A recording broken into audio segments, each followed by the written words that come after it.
ہم قرآن مجید کے بارے میں بات کر رہے تھے۔ قرآن زندگی کی کتاب ہے، قرآن نصیحت ہے، یہ قرآن شفا ہے، یہ قرآن ہمارے لیے کس قدر اہمیت رکھتا ہے، یہ دلوں کی زندگی ہے، اس سے دل زندہ ہوتے ہیں۔ یہ کتاب نصیحت ہے، یہ کتاب شفا ہے، یہ کتاب ہدایت ہے، قرآن رحمت ہے۔ اور نصیحت دل کے اندر رقت پیدا کرتی ہے۔ قرآن مجید نصیحت ہے، رب کی نصیحت۔ قرآن مجید کی نصیحت دلوں کو زندہ کرتی ہے۔ یہ قرآن سلامتی کا راستہ بتاتا ہے، یہ کلام خیرخواہی ہے۔ حضرت عامر بن واصلہ سے روایت ہے کہ نافع بن عبد الحارث نے سیدنا عمر سے ملاقات کی اسفان میں۔ حضرت عمر نے انہیں مکہ کا امیر مقرر کرنے کا حکم دیا ہوا تھا۔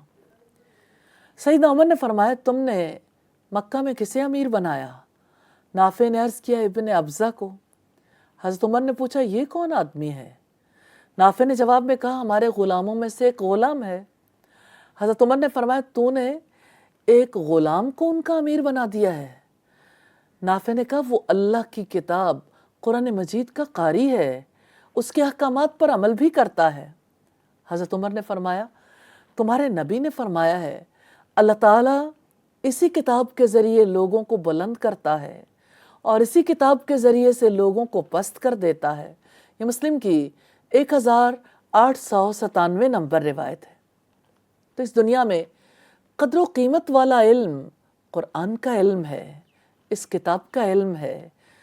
جو انسان اللہ رب العزت کی نظر میں قیمتی بننا چاہتا ہے، اسے چاہیے کہ اس کتاب کا علم حاصل کرے، یہی سب سے زیادہ کام آنے والا ہے۔ قرآن مجید شفا ہے۔ اللہ رب العزت نے اسے شفاء لما فی الصدور کہا کہ یہ شفا ہے اس کے لیے جو سینوں میں ہے، یعنی دل کی بیماریوں کا علاج کرتا ہے۔ جانتے ہیں کیسے؟ شکوک دور کرتا ہے، شبہات کو دور کرتا ہے۔ قرآن مجید دل و دماغ سے غلط تصورات کو نکالتا ہے۔ قرآن مجید دل کو یقین کی دولت سے بھر دیتا ہے۔ یہ کتاب دوا ہے اس کی جو کچھ سینوں میں ہے۔ یہ کتاب جہالت کی دوا ہے۔ قرآن کی وجہ سے انسان اللہ کی نافرمانی سے گریز کرتے ہیں۔ یہ کتاب شفا ہے۔ یہ سب سے پہلے دل میں اللہ اور اس کے رسول کی محبت پیدا کرتی ہے۔ اس کی تلاوت کی وجہ سے محبت پیدا ہوتی ہے۔ یاد رکھیے گا، تلاوت اللہ اور اس کے رسول سے محبت کرنے کے لیے ناگزیر ہے۔ سیدنا عبداللہ ابن مسعود روایت کرتے ہیں، نبی صلی اللہ علیہ وسلم نے فرمایا، جو شخص اللہ تعالیٰ اور اس کے رسول سے محبت کرنا چاہے اسے قرآن مجید کی تلاوت کرنی چاہیے۔ سلسلہ احادیث صحیحہ کی حدیث ہے 2342 نمبر پر۔ قرآن مجید شفا ہے، یہ دلوں کے لیے شفا ہے، اور دل رحمان کی 2 انگلیوں کے درمیان رہتے ہیں۔ رب العزت انہیں جس طرف چاہتا ہے پھیر دیتا ہے، اور دل جس کے بارے میں نبی صلی اللہ علیہ وسلم نے فرمایا، سن لو، اس جسم میں گوشت کا ایک لوتھڑا ایسا ہے، اگر وہ درست ہو جائے تو پورا بدن درست ہو جاتا ہے، اور اگر وہ خراب ہو جائے، بگڑ جائے تو پورا بدن خراب ہو جاتا ہے۔ الا وہی القلب، سن لو، وہ لوتھڑا دل ہے۔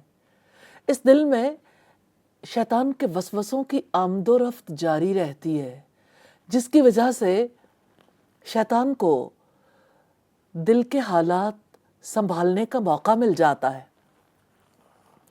ایک انسان اس دنیا میں شیطان کے ہاتھوں سے مشکل سے ہی بچتا ہے۔ ہر وقت وہ دل میں وسوسے ڈالتا ہے۔ جس وقت دل کے اندر وسوسے آتے ہیں تو اس کی وجہ سے دل کے اندر شبہ پیدا ہو جاتا ہے، شک ہو جاتا ہے، ورنہ کم از کم یقین میں کمی ضرور آتی ہے، اور بعض اوقات انسان سے علاج نہیں ہو پاتا۔ یہ جمع ہوتے رہتے ہیں، حتیٰ کہ انسان کا دل گھبرا اٹھتا ہے، وہ پریشان ہو جاتا ہے کیا کروں۔ بعض اوقات ایسے وسوسے آتے ہیں کہ انسان کا جی چاہتا ہے کہ کٹ کر مر جاؤں، جل کر کوئلہ ہو جاؤں، کس سے بات کروں۔ یہ کتاب، یہ قرآن وسوسوں کا علاج کرتا ہے۔ سیدنا ابو سلمہ بن عبد الرحمن کہتے ہیں، میں نے رسول اللہ صلی اللہ علیہ وسلم کو فرماتے سنا، ایک وقت آئے گا لوگ ایک دوسرے سے بہت زیادہ سوال کریں گے، حتیٰ کہ ایک کہنے والا کہے گا اچھا مخلوق کو تو اللہ تعالیٰ نے پیدا فرمایا ہے، اللہ عز و جل کو کس نے پیدا کیا۔ جب لوگ ایسی بات کریں گے تو کہنا اللہ تعالیٰ ایک ہے، اللہ تعالیٰ بے نیاز ہے، نہ اس نے کسی کو جنا نہ وہ کسی سے جنا گیا، اور کوئی اس کا ہمسر نہیں۔ پھر 3 مرتبہ بائیں طرف تھوک کے شیطان سے اللہ تعالیٰ کی پناہ طلب کر لینا۔ یہ روایت کتاب السنہ کی ہے۔ اس سے ہمیں پتہ چلتا ہے کہ اس کلام کی آیات انسانوں کو وسوسوں سے بچنے کا راستہ دکھاتی ہیں۔ یہ طریقہ رسول اللہ صلی اللہ علیہ وسلم نے سکھایا۔